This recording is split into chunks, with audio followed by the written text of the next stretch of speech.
as entrepreneurs, we want to use the latest technology to serve our clients well, and more importantly, for many of us, to attract a steady stream of new, right clients. I have an entrepreneur who's one of the best in the world at doing this. He's helped his clients get to billions in sales. He helps them find, attract, and most importantly, keep. He recognizes that lifetime value of client. Saeks is like one of the top entrepreneurs out there, and he's here today to share with you his online secrets. Stay tuned. Ordinary success? No way. You want amazing, remarkable, exceptional breakthroughs. Dig deep, think bold, drive hard, watch yourself soar beyond your dreams. AESNation.com. Ford, I am so excited to have you. A good mutual friend of ours, Bill Bacharach, brought us together, and he spoke so highly of you as being one of the top marketing guys, both online and offline, but really using today's tools to make a huge difference. So first of all, thank you for joining us. Glad to be here, John. Well, and one of the things I want to do is we're going to go into a lot of advice for our fellow entrepreneurs on how they can accelerate success. But give me a little bit of the backstory. I want to get some framing of how did you get to where you are, where you're having the success, helping other entrepreneurs be really successful? Well, I caught the entrepreneurial bug when I was really young.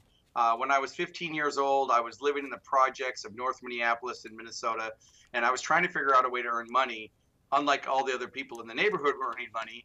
So I decided what I'd do is I'd start a painting company. And so that first year, from age 15 to 16, I generated $35,000 in sales, which in today's math would have been $175,000.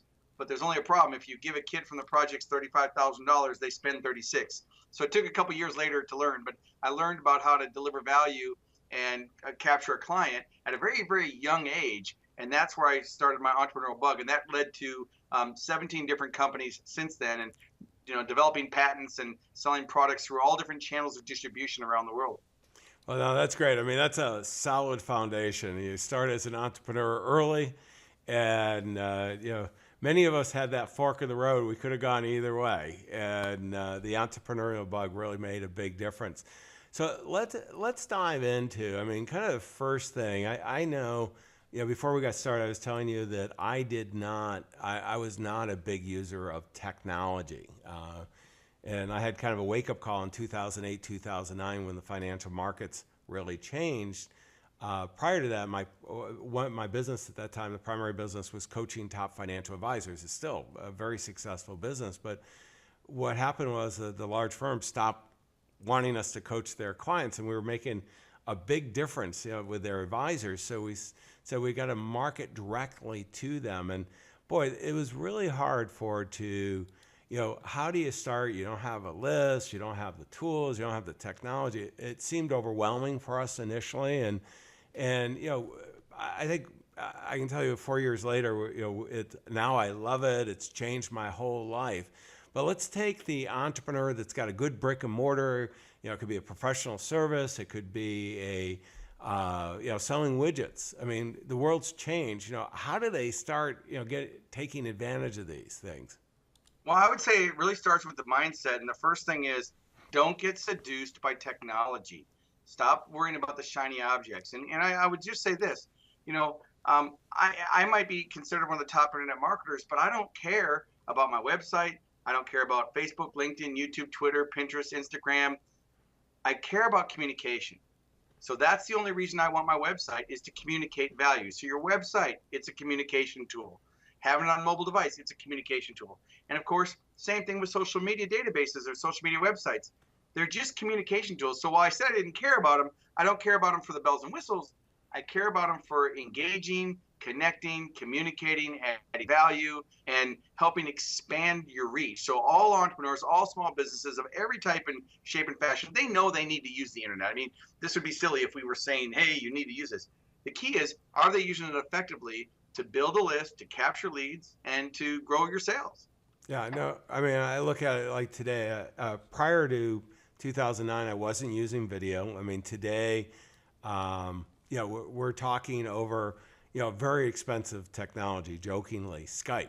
I think I have one of the more sophisticated podcast thing. I'm using switching equipment and all that, and maybe in camcorder, maybe $3,000. I mean, where 5 years ago or 10 years ago, you'd have to drive up a satellite truck. So there's all these kind of gadgets and widgets out there, but it's really all about starting a conversation. I like the term marketing conversation.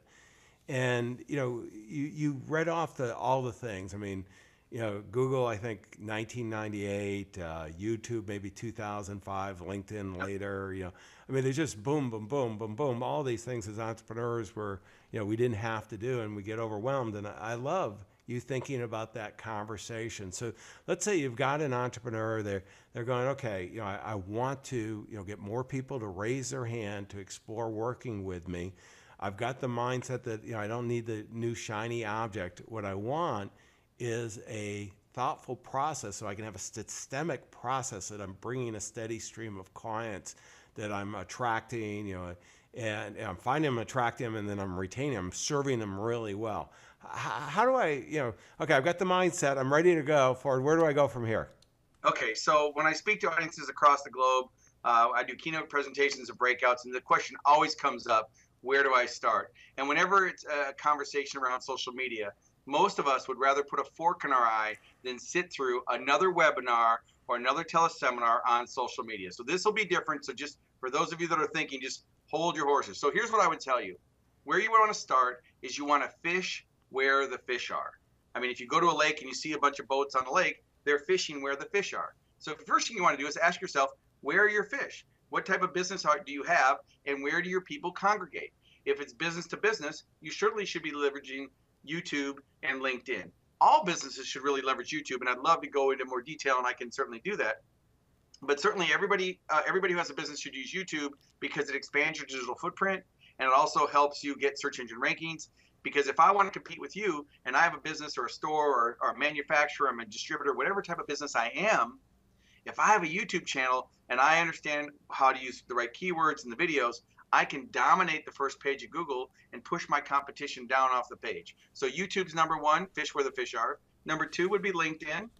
You need to be using your LinkedIn profile. A lot of people just think about LinkedIn for trying to get a job, but no. LinkedIn's an authority site. So if you actually beef up your LinkedIn profile, when someone's searching for your type of product or service, you'll actually come up on the first page. So yes, you want your website to show up on the first page of Google, but if you're in a competitive market, if you can get your other profiles to show up, you're going to get the leads. So the key concept I would say would be fish where the fish are. Think about where your market congregates.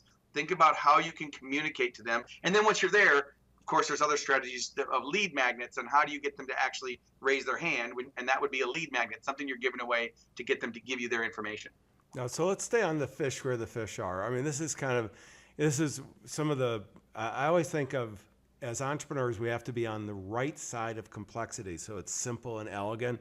A lot of times in the beginning, we think we know what we're doing. It's mainly because we're massively ignorant on the subject. So it's simple there.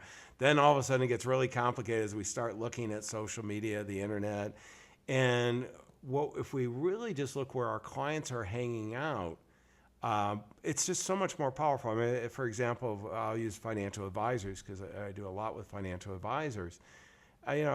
Study after study, they don't use Twitter. I mean, they're just not using the high end. There's actually a high correlation with net income and Twitter. The lower the income, the higher the use of Twitter among financial advisors. I'm not saying anything negative about Twitter. It's just that's what it is. It's what it is. Yeah, and we can go through and on the, as you said, Ford, the LinkedIn, surprisingly, huge use of.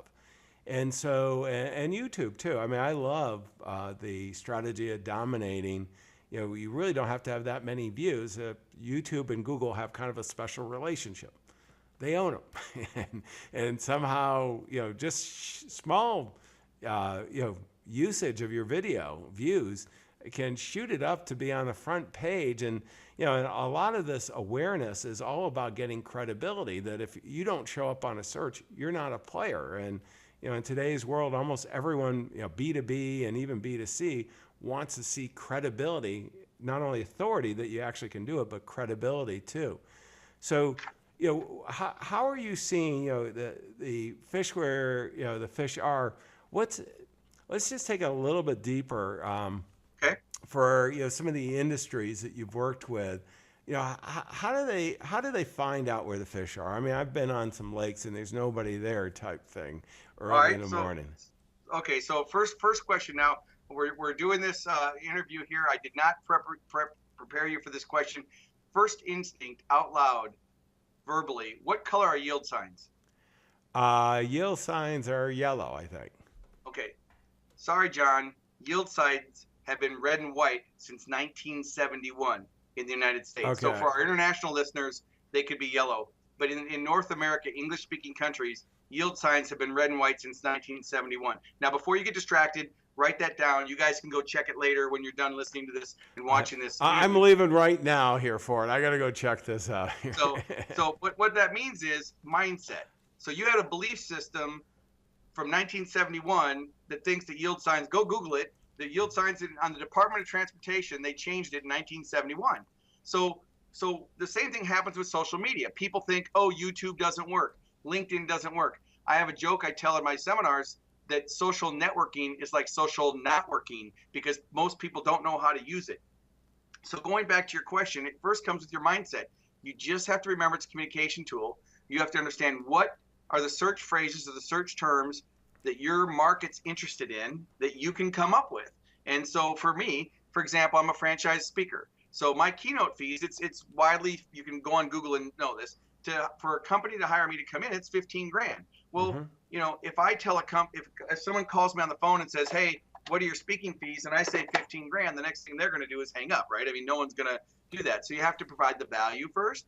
So what I've done is I've been able to build up my LinkedIn profile, put the history of the people I spoke for on my LinkedIn profile to provide social proof and credibility. Same thing I've done on YouTube. Same thing we've done with our clients. I mean, we've got clients on YouTube like Steve Spangler that gets 80 million views a month. We've got like Judson Lipley, who's got the evolution of dance, who has 400 million views on one video. He's one of the top 10 views. Now, we don't take credit for his video. Don't get me wrong, everybody. But what we've done is we've helped them leverage the tools, even though they're experts on those things, to expand their market share. So what every entrepreneur in business can do is identify what search terms you think people are going to search for. And this sounds almost so basic, but it really is. What problems do you solve that people will pay to make go away? What are they searching for on the funnel? Like, for example, there's 4 stages they go through for keywords. Awareness, research, comparison, and then shopping. So the words are going to be different. The things, if a financial advisor is going to find you as a top coach for a financial advisor, they may not be looking for financial advisor. They may be looking for how to grow my financial practice or how to something totally unrelated. So you get the point, but certainly awareness phase, research phase, comparison, and shopping, it's a funnel, and the words that you're going to use are going to be different. So once you have those words, then you go to the platform and you have to learn. When I say platform, I'm talking about, YouTube, LinkedIn, Facebook, Twitter, Instagram. And you have to ask yourself, is this a communication tool that's going to help me connect? Are there influencers I can connect with? Are there strategies and tactics? What are the tools? And unfortunately, most people think it's more complicated than it is. The reason there's millions of people on these platforms is because they're not hard to use. You just have to think from a business standpoint what makes sense. Well, and let's take it. So we found our fishing pond, and we see the fish, and we've actually started a conversation with our, really good, our prospective clients, our niche market, our primary focus, all that. And how do we get them to take action? Because, really as a business, we've got to do 2 things well. We've got to serve our clients well. We've got to nail a client experience. Second thing, though, is we got to get more people to raise their hand to explore working with us. How do we get them started doing that? Well, the best way to get them to do that is through a lead magnet. A lead magnet. You want to have something that you're giving away for free in exchange for viewership. So, for example, I'm being interviewed today with you. When I get the replay video of what you're doing, I'm going to use this as a lead magnet. I'm going to send it out on my social mediums to say, hey, watch this interview with expert John Bowen, where we talk about entrepreneurship and how you can get more customers. So I'm going to use this as a tool to give out. And there's two different ways to use lead magnets. You can give them away for free and just let them consume it to build trust and credibility. Or B, you solicit it to say, give me your name and email, and then I will give you access. Now, I typically like to do a two-step where you're giving something away for free to build that trust and credibility first. That way, especially in today's day and age, that way it builds trust, and then they're more willing to opt in or to upsell or to go down the funnel. So every business can do this. It doesn't matter if you have a gift store, it doesn't matter. You just want to ask yourself what problems you solve that people will pay for to make go away. And if you don't know, ask your employees or send out a memo to your team and say, what are the top 10 questions that people ask when they come in the door, when they call us on the phone, when I'm doing sales presentations? Those questions will tell you what the lead magnet content should be. And then you want to ask yourself, once you have the questions, what's the best format? Now, obviously, I like technology. I like video. So I use a lot of video. I do a lot of video marketing. I use services for it. I do email videos. I do broadcasting. I have landing pages and all that.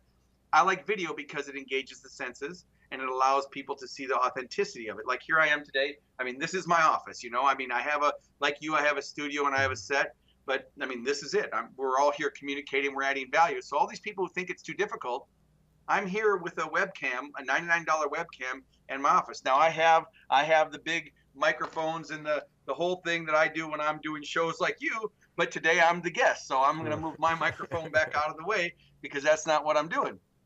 But the point is, you need to have a lead magnet, audio, print, or text, or multiple formats that you can use to solicit and get the client to give you information. Then once you get that information, you have to have a nurturing campaign to nurture them through the process, through your sales funnel. So a lead magnet and a nurturing campaign are the two things that I would say that everybody could do. And then once you have those, John, then you use them on YouTube, you use them on LinkedIn, you use the fishing ponds to say, hey, this is available. And then people say, okay, I want that. Yeah, and I think this is one of the most important things for it is, you know, what you just said is that, you know, prove out a concept. Get whatever experience that works. So, I mean, you know, the clients are here, your prospective clients or customers, you've got your lead magnet, you know, sometimes referred to as ethical bribe. It's really using I used to use that. I used to use ethical bribe until people started getting confused. Yeah. So I took that away. Yeah, and I like lead magnet. I mean, it's really what you're doing is you're taking advantage of the law of reciprocity. Yes. And as humans, you know, if somebody gives us something of value, and it's got to be of value, we're more than happy to, you know, certainly continue a conversation because we perceive there's going to be value, and then we're open to taking it further. And then, you know, to the extent we nurture, you know, so many people do think of internet as, you know, email or even direct mail as one and done type thing. Let's blast it out and do it. And we're looking for a relationship. We've got to, you know, differentiate ourselves. We're really got to be distinctive in what we're doing. And it's really hard to do that in 2 minutes or less. We've got to, you know, get, you know, use that nurturing. But, you know, now that we're nurturing, so they've got respect for us. They, you know, they have, they really think that we may have something there. We've got authority in whatever space we're doing. We're now we've got credibility because of this marketing that we're doing. How do we get them to raise their hand, to take action with us? Okay, well, obviously the first thing you'd want to do is map out your sales funnel so you know at what point do I need to engage or offer something else. So, for example, if you go to our website at primeconcepts.com and you fill out the form for a marketing audit, that's a lead magnet. You fill it out. Well, it drives the conversation. Next, I get on the web and I do a critique of their website using GoToMeeting or Join Me, where we share the screen and I pull up their website. And there's never been a website yet that I've been able to find 5 to 10 things that are major mistakes that would help them get more business. Well, what's that do? That builds trust and credibility immediately, because now they're going, I know that. Because, you know, there's 5 different generations in the marketplace right now. There's millennials, Gen Y, Gen X, boomers, traditionalists, and people expect to be able to do research before they call you. And the problem with most entrepreneurs and most businesses are they assume that their clients aren't necessarily doing that sometimes. And you have to remember that before someone does business now, they're going to grab their smartphone. I mean, smartphone usage mobile internet usage has now surpassed desktop usage. So more people are accessing the internet on their smartphones than they are on their desktops or tablets.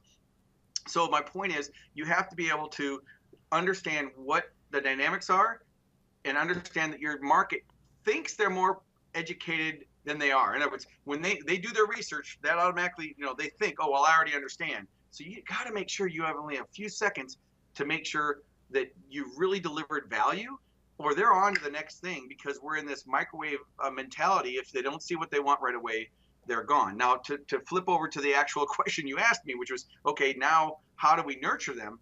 You've got to have the next thing laid out. If they get the lead magnet, what's your next step? What are you going to offer them? What's your product pyramid or your services pyramid? What's the natural menu of services that you have? A lot of entrepreneurs and stuff that I work with, I end up creating new revenue streams for them because they didn't bundle something right, or they had a lead magnet and then their first option was 25 grand. And I'm like, well, maybe you could have something that's 10 grand or $500 to nurture, to build that trust.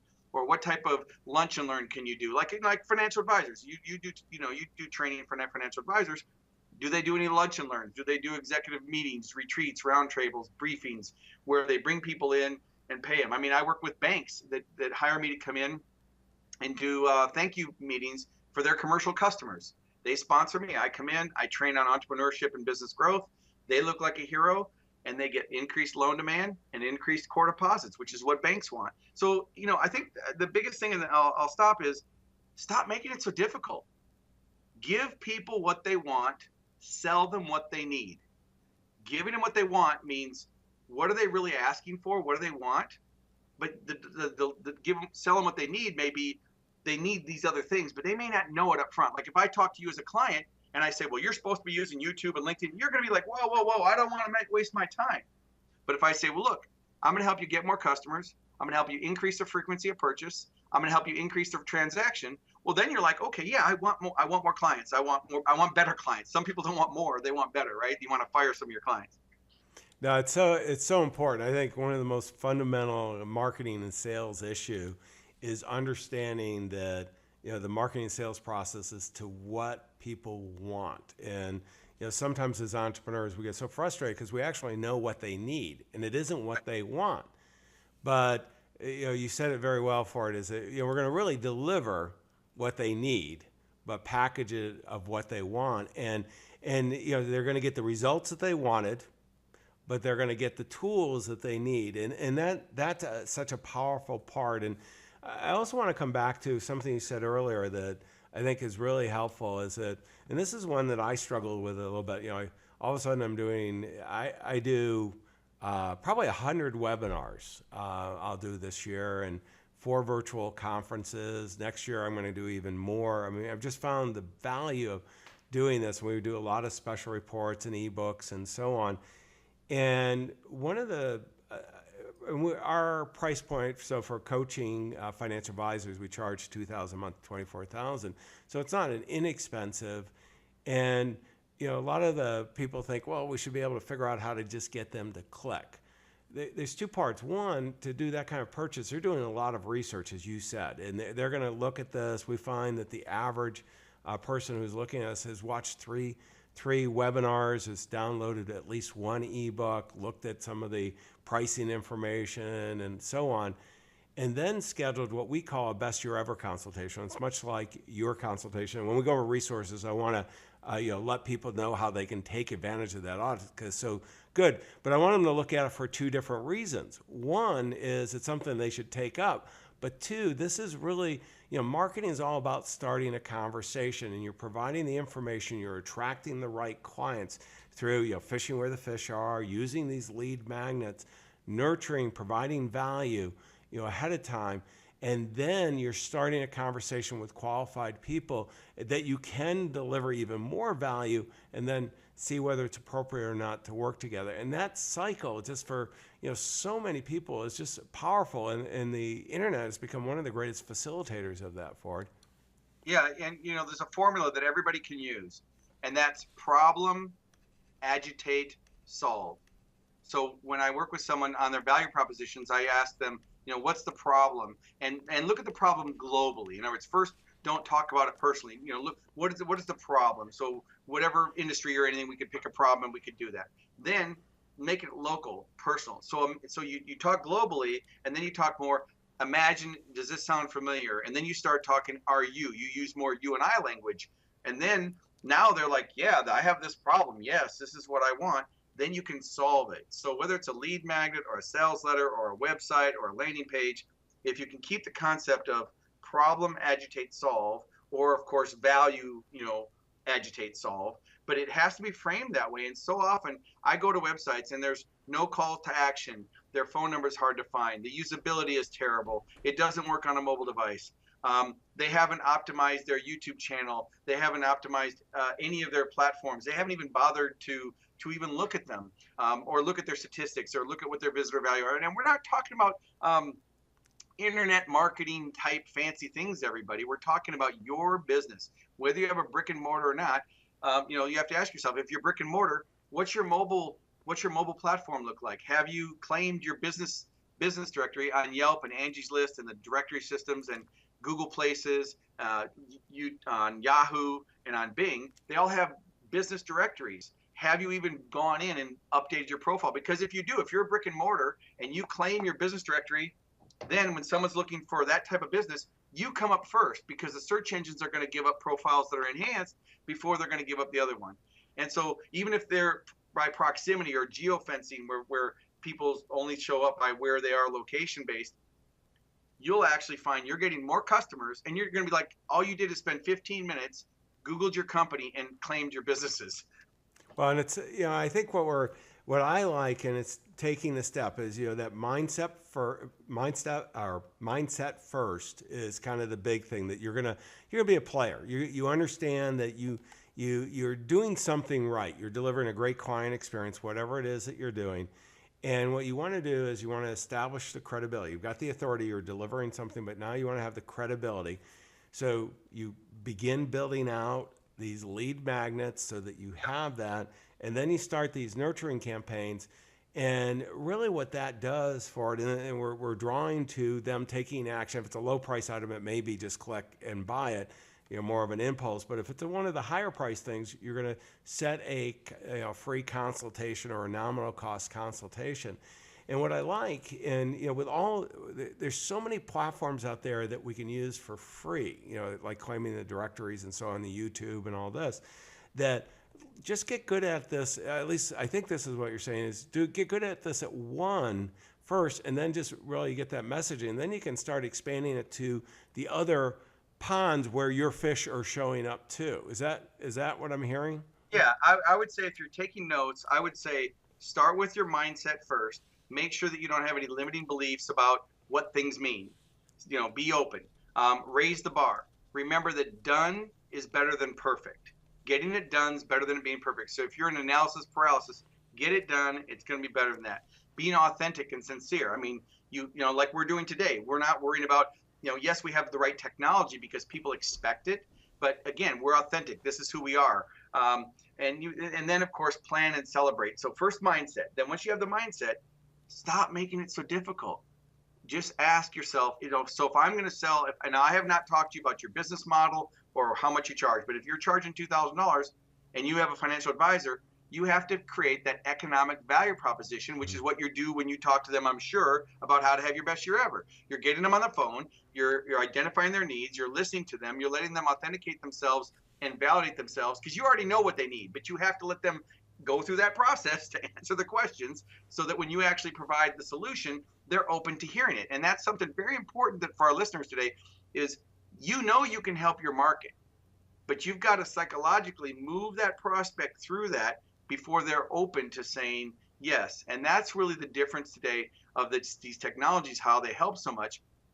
Having the videos, having your social footprint, having everything up there, and letting someone get introduced to you. So if I wanted to work with you and I'm a financial advisor, I'm going to Google you. I'm going to see your company. I'm going to see the webinars. I'm going to see that you're in Huffington Post. I'm going to see that you're writing for your magazines, that you've got podcasts and virtual events. You've established your side, not an author. You've established this great footprint. Well, then I'm going to say, okay, let me stick my toe in the water and watch a webinar. Okay, fine. Now let me get on the phone and have a prospect call on how to have my best year ever with you or one of your advisor coaches. And then that allows me to go through the process. And by that point, you're having an economic conversation. And if they're not ready, they're not ready because they're not ready. It's not because you didn't ask for the good thing. So I would look at everybody's business and look at what do we need to do to bring in more customers? What would be, or because I have to be careful here. Some people, like I said, don't want more; they want better. Then what you need to do to attract that higher tier customer, because we all know the customers that give us the least amount of income, we spend the most amount of time with. It's the website project that I do that I give them a discount that ends up being the worst disaster than the guy that pays full fee prepaid to get a discount. It's just crazy. But I would just say the mindset comes first. Keep in mind that the internet, it's just traditional marketing. See, the difference, John, we didn't really talk about is I'm really an old direct response guy. I started in direct mail. I started as an entrepreneur. I invented several products that you might have seen. I've sold through all channels of distribution. Have you ever seen a bike rack, John, that goes from floor to ceiling to stores bikes? It's a system. So I invented and patented that in 1987.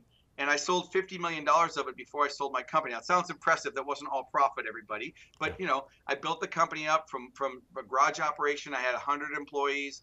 I've done the brick and mortar. I had 4,000 dealers. I was in Sharper Image and Mass Merchants and Walmart and Sam's and all these other stores. So I've done all those different businesses. What led me to the business I'm in today is that it's profitable. Information is the most profitable business because people will pay more for information. If I'm a financial advisor and I pay you 24 grand a year, yes, you have time involved, but the value of the information and shortcutting their learning curve is where the real value is. So as a business owner, mindset, general marketing tactics, don't get seduced by technology, and you have to have clear value propositions, because if you want to make more money, you have to add more value. I don't believe there's such a thing as a money problem. It's an idea problem. You want more money? Get some more ideas. Build your success library like you are today, and subscribing to John's programs and the podcast and the virtual, because that's what it's all about. Well, let's go to that too, and let's do the next segment, which is book of the day. Let's start off. Ford, you wanted to mention a couple of books, and I said, you got to mention your own book first. So let's start there. All right. Well, I appreciate that. I have it behind me strategically on all my podcasts, and it's called Superpower. And Superpower is a book that I wrote. It was actually titled "Common Sense is a Superpower," because I think that most people make it too hard. So the book was written to give to business owners and their teams on how to make things easier. So that's what it is. Is it earth-shattering and new? No. Am I going to tout it like that? No. But it's a great book for anybody in business to read, anybody who's in college, or a graduation gift to read. It's a personal and professional success book on how you can think, act, and perform with less efforts and better results. Well, and you had a couple. I mean, it's a very good book. I didn't even recognize it when I pulled it up. I did read it when it first came out. So for some reason, I read too many books. I didn't know Ford that I read it, but it was very good. And particularly, I remember the painting story is what kind of brought it together here. Your painting business in, was it Detroit area? Yeah, it was actually Minnesota. Yeah, Minnesota. Minnesota, and it was in the project, so maybe that's okay. Yeah, that's why I went Detroit on it here. Yeah, sorry to the Detroit people and everything. We're not talking about that, but yes, I was definitely on the other side of the tracks, and that's what started. And the other books, I recommend people have a success library. I mean, right now behind you, you have all your books. If I turn my webcam up on my shelf, I've got all my books, and all my cabinets are full of books. And we can't show our Kindles too either. Yeah, oh yeah, I know. My gosh, that's everything. So I would say if a couple more quick books that I'd recommend would be one, The Compound Effect by Darren Hardy. I like that book. I love Darren. It's just really good information. I really think it's a great book for everybody to read or reread. It's something you should put on your yearly list. It's a quick read to reread it. And the other book I like for entrepreneurs is Influence by Robert Cialdini. I might be pronouncing his name wrong. I think that's. But Influence, a traditional book on how to provide value. I think that's actually one of the best books for marketing, so that you understand human behavior, and I believe it's the 6 drivers he has. I don't want to say which ones because I'm not sure I would remember them all, but It's just a book that I've reread a few times, and I think I need to reread it one more time. But it's a great book. It's one of those that I put on I carry on my Kindle. It's actually my iPad with the Kindle app, and on an airplane, I'll read a chapter, and then it's one of those that you need to be reminded on, because it just makes so much sense. And again, for all of us, participating in this today, the reason we're doing this is so that we can shortcut our learning curve. There's nothing that you and I are saying that you can't find on the web, but are you going to take the time to search through all that? No, that's why you pay for advisors and coaches and experts like us to help you shorten your learning curve. Well, let's just shorten a little bit on the smartphone and go Okay. to the app of the day. Well, I have three. Okay, it's under promise and over deliver. You asked me for one. Well, the first one I would say is Dropbox with a V. Everybody's probably familiar with Dropbox. I'm putting it up on the screen because even when I Googled Dropbox, it wanted to bring up Dropbox. So Right. So Dropbox is an app you can put on your phone, and what's really great about it is you can hit record. You can record your audio message, and as soon as you hit stop, it immediately uploads it to your Dropbox. So it's a great way for me to distribute information to my team and not have to worry about trying to email a recording and all that. So Dropbox. The other one is, now I know you travel a lot, but one of the apps that I like is called Sleep Fan. It's actually an app that makes the sound of a fan. So when I'm in hotel rooms, I actually use Sleep Fan, and it just makes a little noise in the background. And no, it's definitely picking up a fan. I'm going to put it up on the screen too. I have not heard of that one. so Sleep Fan, there's several, but I'll tell you, when I'm in hotels, just turning that on and leaving it, you'd be surprised. It really does work. The elevator, people slamming doors, it helps you sleep. And if you're on the road and you travel as most executives, it's a good one. And the other one I use is a little bit off the beaten, because I know you cover so many different ones. It's called Word Lens. WordLens. And Word Lens, what's really cool about that app is if you travel, and I travel international, you can actually take the app and point it at a sign, and it will translate for you. So if I'm in an airport in another country, I can hold it up to the sign and it'll translate it to English. If I'm reading a menu, I can translate it and it'll translate it live. So even here on our little notes for preparing, I know you won't be able to see it on the camera, but I can actually say English to Spanish, and it'll actually change everything that's on this document to Spanish. So it's called Word Lens. That is amazing. Let me go. Let's bring this all together in the next segment, which is resources. And Ford, you've got a whole bunch of resources on your website. So let me pull up your website, and then you already kind of talked about you're making available for everybody on AES Nation. Why don't you tell what that offer is? Yeah, well, if you'd like to have a marketing critique where I will go through and I'll look at your social media platform, I'll look at your local marketing if you're a local business. If you just want to have a non-charged critique, you can go to primeconcepts.com, fill out the form there. There's no obligation or anything like that. You're not going to get spammed or send a bunch of marketing materials you don't need. And then that will allow us to have a dialogue to see where are some things that you can do to improve, to get more clients and to increase the frequency of purchase, get more referrals, and get more sales. So I would do that. And the other one I'll tell you about real quick is Business Growth VT. It's called Business Growth Virtual Training. It's a new platform that's going to be launching at the beginning of the year. There's a capture form right now on Business Growth VT. It's virtual training, but businessgrowthvt.com. You can go there, you can put your name and email in, and then when that system launches, I'm going to give the listeners some discounts and some specials on virtual training, because just like you, what we're finding is people and organizations want more virtual training. So like next week I'm leaving, actually it's Monday, I'm flying to Orlando to speak to the Lawn Doctor Conference. While I'm there, I'll be speaking to several hundred franchisees, and when I'm done speaking, they always want to know, well, wait a minute, I need more time on YouTube, I need more time on lead magnets. And so I'm putting together this online training platform to allow them to virtually get trained more interactively. So it's not just content on demand, it's actually branch learning interactive. No, that's great. And let me just kind of bring this together with the key takeaways that I'm walking away that I think all entrepreneurs. I mean, I look at this, I've got a whole bunch of notes, and really, I'm going to start with mindset, as Ford did, and it's so important. You mentioned limiting beliefs. It's so easy to get overwhelmed with all the new tools that we have and the shiny new objects, and you got to have the latest thing. We got to remember that marketing is marketing. Sales is sales, and what was done 100 years ago is roughly the same thing. We got different tools, better tools. We got also a lot more competition. So mindset first is understand that you need to go ahead and use not everything, but just a select few tools and be really good at it. You want to establish your authority, that you're good at whatever you do, and then leverage it with credibility. You want to fish where the fish are. I love that. And create a lead magnet content. And some of the best content, as you were saying, Ford, was just, what are the questions your market is asking? You can put that together in a book, and it can be a great ebook. It's so easy to do. Nurture, it's an ongoing conversation versus the one and done. And then have a strong call to action to start the conversation, raise a hand. And you know what?